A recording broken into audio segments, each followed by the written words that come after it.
Thanks for joining us. My hope in doing this is to be able for us to stay a little more connected with you guys. I mean, it's nice to have a postcard in the foyer or on the refrigerator to remember you, but this is way better. We get to talk with you and see you and hear your voice and oh yeah, this is who we're supporting. This is who we're praying for. These are the people who are representing us somewhere in the world, right? So exactly. Thank you. Now, with that being said, where are you going and where in the world is that place? Well, we are headed over to Tanzania, specifically Geita, Tanzania, and that is in East Africa. Tanzania is just south of Kenya and borders Kenya, Mozambique, Malawi to the south, Mozambique to the south, Burundi and Rwanda to the northwest, and then Congo on the west. We have a lot of neighbors. Yes, we do. Yes. Yeah. Excellent. And when do you guys hope to depart? What's your hopeful departure date? We're looking around the weekend of January 23rd. Okay. At this point, the end of January. We're right now actually talking to airline agents and getting quotes, and probably by the end of today we'll have booked. Right now we're looking at January 23rd with the caveat that could change. Sure. So are you mentally ready to go? Yeah, I think so. I mean, it's been challenging with COVID and all to not be able to spend as much time with family as we would like. But mentally, I feel like we're ready just to get there and get to work. Yeah. Yeah, good. How about your heart? Is your heart ready to go? Absolutely. Yeah. I'm anxious to get there and get started working. And, that's where our passion is, just helping people. And just this delay has been challenging to us because we want to be there and we want to get started. Sure. And physically, are you ready to go? Absolutely. I'm still walking my 3 miles a day, so I'm good. There you go. So it sounds like your whole being is integrated, your soul as well, and it wants to be in Tanzania. Yes. Now, I've heard it pronounced two ways, Tanzania and Tanzania. Why? Tanzania is the A is in Swahili. And so sometimes you'll hear Tanzania mainly by people who speak Swahili because A is always it's not a long A. Gotcha. Whereas in America, we typically give it a long A. Other places in the world typically give it a long A. So Tanzania. It just depends on who's saying it. In Africa, I've heard it both ways. Actually, I've heard it 3 different ways in Africa. So I guess as long as we get it close, we're good. So what do you prefer to call the country? Sherry usually says Tanzania. I usually say Tanzania. So take your pick. I usually say Tanzania, and I don't really think about it. And then people ask, what? And I say, Tanzania. And they go, oh, okay. Because in America here, we hear it most often as Tanzania. Yeah. Because of the long A. Yeah. When I went over to Kenya, I may have illegally crossed into Tanzania. I don't know if I needed a visa or something, but in Kenya, the game park is the Masai Mara. But when you cross the border, there was a big stone with a line down the middle. And when you cross over, you're now in the Serengeti.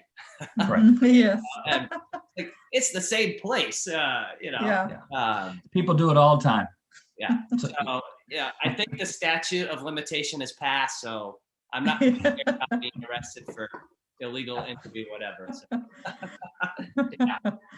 So, right now, you've been home for a little while, right? There has been a lot of traveling going on, and even pre-pandemic, you guys were ramping up to make the transition from Kenya to Tanzania. So what's one thing that you're really looking forward to getting back overseas? I think the most important thing for me that I'm really excited about is just getting there, getting started with this new work that we're going to be doing, and just building relationships. I think that's really key as we go into Tanzania, is to build some strong relationships with people around us. So I'm super excited because this is like a brand new project for us going into Tanzania, and so that's my take on it. Okay. The other thing that along with what Sherry's saying for me is it's along with the relationships, and that is just connecting with people. I like to connect with people, and so this COVID, the only person I can connect with in my life with my wife, and I love her dearly, but I need to connect with other people, and so being able to get back over there. And the other thing is I love to teach, and I haven't been able to do that for almost 2 years, other than online or whatever. But my preference and what resonates with me most is face to face, whether it's one-on-one, whether it's small group, whether it's large group. That's part of my DNA. And so being able to get back over there and engage in those arenas energizes me. So I'm looking forward to it. I think it's 1 Corinthians 12, 4, 5, and 6, or 3, 4, and 5. I can't remember which one. It's not that important. But in there, it says that the Holy Spirit gives gifts to each person, that the Lord, Jesus, gives ministry to each person, and that God, our Father, gives, the Greek is says a variety of working outs. And I've come to the conclusion that means God has given you a personality. And the only way that you're going to be truly happy in the sense of blessed, like Psalm 1 and Matthew 5, is when your gifts and your ministry and your personality all find that sweet spot, right? And so it sounds like your gifting and your personality have been waiting for this ministry opportunity to open up so you can get to the sweet spot. Right. Absolutely. Well, Yeah. we're excited that I know we've been praying. I get people asking me, hey, how are the Cahills? Have they left yet? Where are they at? I'm like, they're on their way. So we've been trying to pray you out of here, not because we don't like you, but because we want you to be in your sweet spot, right? Yes, absolutely. Yeah. Oh, that's great. So you're going to a new ministry task. Have you ever been to where you're going before? And what are you going to be doing there? Like, what's the end game with where God is leading you right now? Well, we have been to Tanzania, to this location, a couple times. Each time it was for around a week, 8, 9 days. So we've visited there, and we haven't had a huge amount of time to go very far out into the surrounding areas to really get a good take of that. But we traveled out to the bush, not too far out from the location and so forth. So what we will be doing, we'll be consulting with Everett Bible College, and what that means is a variety of things. We'll hopefully helping them just look beyond their current situation and move to developing the school in a variety of ways.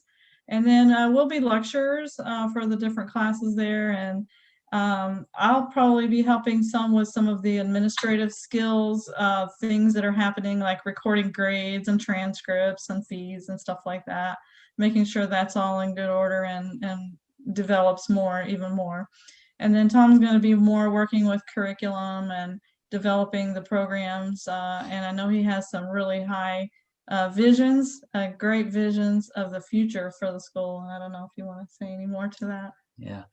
Well, a couple things. First of all, along with the educational component, one of the things we want to do in one of my heartbeats is decentralized education. Even with the Bible school in a modular format, not everybody can come to the school.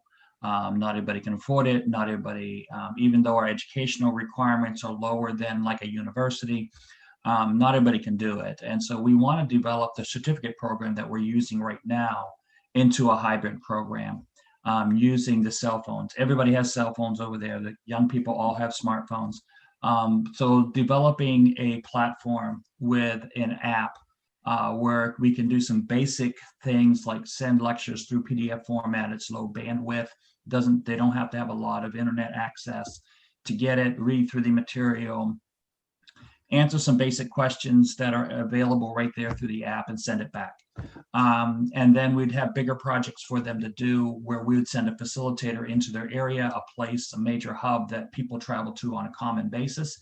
And then they can travel there, come together for a weekend, and meet with a facilitator who will answer questions, give them more information, and collect whatever bigger assignments they have. It's a hybrid program.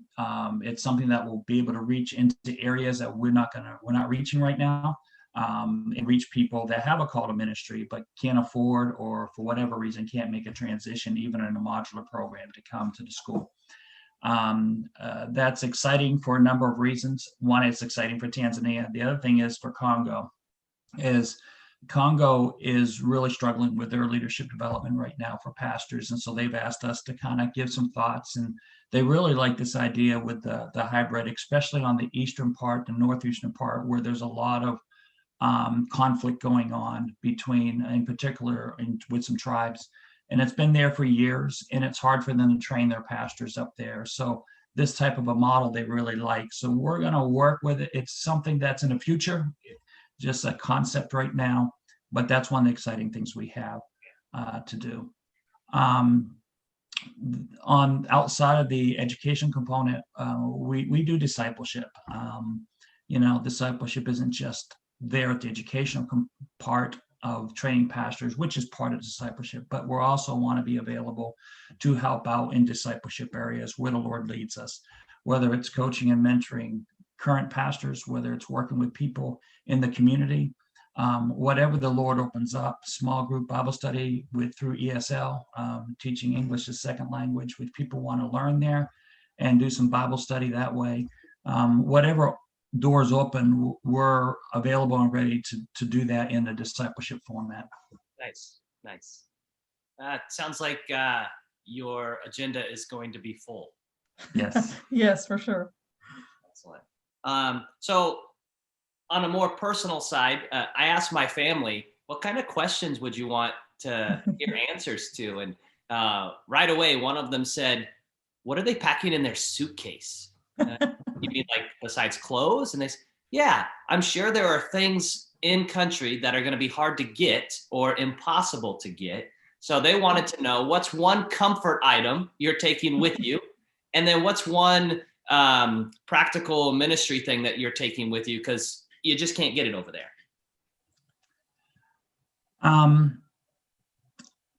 First of all, let me say I love your family. So hi, guys. Secondly, we talked about this. What comfort item would we want? We're limited in what we can take. Yeah. And so we're really taking the most essentials. I think if you would call it a comfort item, it's things we can get there, but they're expensive.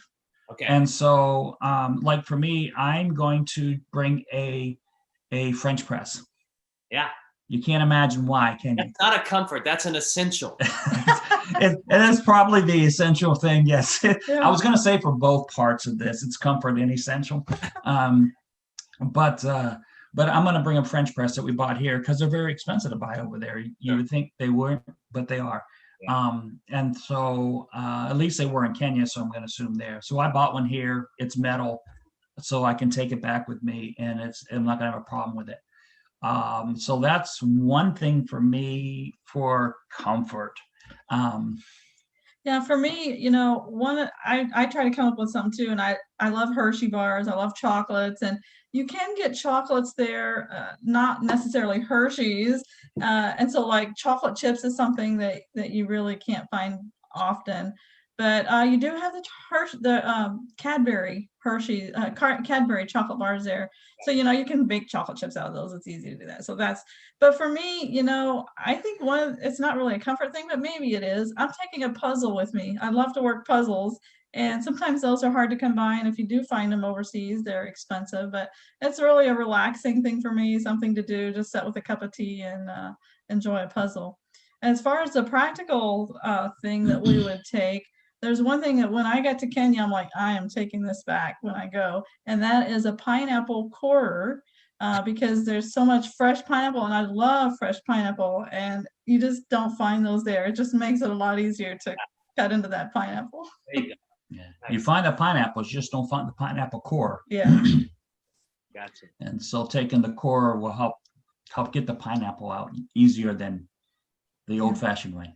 Yeah. Well, when I was in Kenya, we visited some folks who were part of World Gospel Mission out, and they're doing ministry out with the Maasai people, and they were telling me some, I don't know if they're sad, funny, both, I don't know, stories of what people would send, because they would say, you know, it's hard to find tea bags, right? The kind of tea that we want to drink where we are. So we have to reuse our tea bags multiple times. And wouldn't you know it, churches, I'm sure with the best of intentions, would send them used tea bags. Not new tea bags, used tea. They misunderstood. And then toothbrushes. They said it's hard to find toothbrushes, and we like to give them out. They also received shipments, multiple shipments of used toothbrushes. So I just want to go on record. If we're going to send things to our missionaries, we want to send new, not used. Yes. That's good. Yeah, we couldn't use the used stuff. We'll have to throw them away. Yeah, except for clothing. Clothing can be done. But yeah, the other thing that Sherry's bringing that we bought here, and that's for your tea. Yeah, it's for just, loose leaf tea. Yeah, it's just one of those little diffuser. You put your tea bag in it and steep it, and it sets right into your cup, and then you can pull it out. I didn't bring it with me. Here, don't have it here with I me. bought my wife one. It's a little guy whose arms hang on the edge, and it that's what we, down into the tea mug, and that's where the leaves are. Yeah. Yep. Yeah, that's what I bought for her for Christmas. Excellent. Yeah. That'll be great. That'll be great. It's sad that you and I think alike, you know. I won't hold that against you. So you're getting ready to head over. I imagine once you hit the ground, you're going to be running. Like there's just a lot to do. So how can we be praying for you guys? What are some specific things over these next 3 months that we can be praying with you about? Well, the first thing I would say would just be, as we go through this process, we're working on getting some work permits, and the leadership there in Tanzania is working to help us do that. And that's kind of a long process. So we're just asking prayers for people to pray that will go quickly as we work through that. And then, we're going to be immersed into the language quite heavily. We know a little Swahili. We can't speak it fluently very much, but that's going to be something that we're going to be having to really push hard and learn, being immersed into the language to learn Swahili a little better. And then just adjusting, like you said, you get there, school's going to be in session when we get there, and there's going to be all kinds of people that are excited we're there and stuff, but yet we know we're going to have jet lag and all that stuff. We're going to have to adjust to the climate again and to our surroundings. And I think just for energy and strength during all that adjustment time, and for wisdom. And the only other thing I'd add to that is housing. We don't have housing yet. So when we get there, we're going to have to work on housing. So that's a big request. There's a potential of a home being, or the guest house being modified into a home for us. We don't know what the cost would be, and we would have to help with that cost. And so I'm waiting to hear back on what it would cost. We kind of they asked us to draw a addition onto it to kind of, and I've done that before. I've used CAD and I'm familiar with it. So I did a CAD draw for them of just making the guest house, which is very small hotel rooms, and adjusting that, adding on to that to make a small home for us. That's one possibility. If the cost is too much, then we'll have to look at renting and finding a place to rent. So that's kind of where we're at with that whole housing issue. So what I heard is prayer that the work visa goes through quickly and smoothly, that the Lord blesses you as you are immersed completely in the language, and all the different transitions that take place, right? I mean, jet lag, you're going halfway around the world. You're going to be building new relationships. There are some cultural things you're going to have to learn in navigating those relationships, and for communicating vision and partnering strong and all of that. And then for housing, right? Correct. Yes. Right. Excellent. Well, we will be in prayer for you all. I have one more question for you here. When we talk about our discipleship process, we always use 3 statements: be with Jesus, learn from Jesus, become like Jesus. And that if you don't spend time with Jesus, you can't learn from him. And if you're not learning from him, you're definitely not becoming like him. So what have you been learning from Jesus this past year that you can take with you as you're going overseas? What's Jesus been teaching you? I think for me, I've been doing a lot of studies in the Old Testament because that's just something I feel like I need to learn more about the Old Testament. And so I've been doing studies in that, and recently starting another class here in this next week. Just trying to learn more to build my knowledge of the Bible. But one thing more specifically than that, and Thom will totally agree with this, is that I am very much a detail-oriented person. And I just want to know the details, just like our housing. I don't know where we're going to live. It's just really challenging for me. But what I'm doing right now is specifically just learning to turn those things over to God on a daily basis and trust him daily for all those needs. And sometimes it's more challenging than others. But, so I think there's a variety of things I'm doing, more in-depth studies of the Old Testament and the Bible in general, and then just learning how God does that. And I'm reading a lot of different books, so you don't have time to have me list them all, but I'm doing a lot of reading too. Okay. What about you, Thom? I think for me, it's patience and trust. COVID's been difficult for me because I am a people person, and I like to engage people, and I also don't like to be quote unquote not busy. When I say not busy, that's people oriented. And so I've had to really rely on the Lord to give me patience and to give me trust, and for me to trust him in the whole process. Trust is huge in any relationship, and I think we as Christians, and sometimes we forget to trust God. I think we think we put a lot of emphasis on ourselves, and we want to trust ourselves, and when we don't have that opportunity, we forget to trust God. And and that's part of relationships. I mean, you can't have a relationship without having trust, and it's the same thing with God.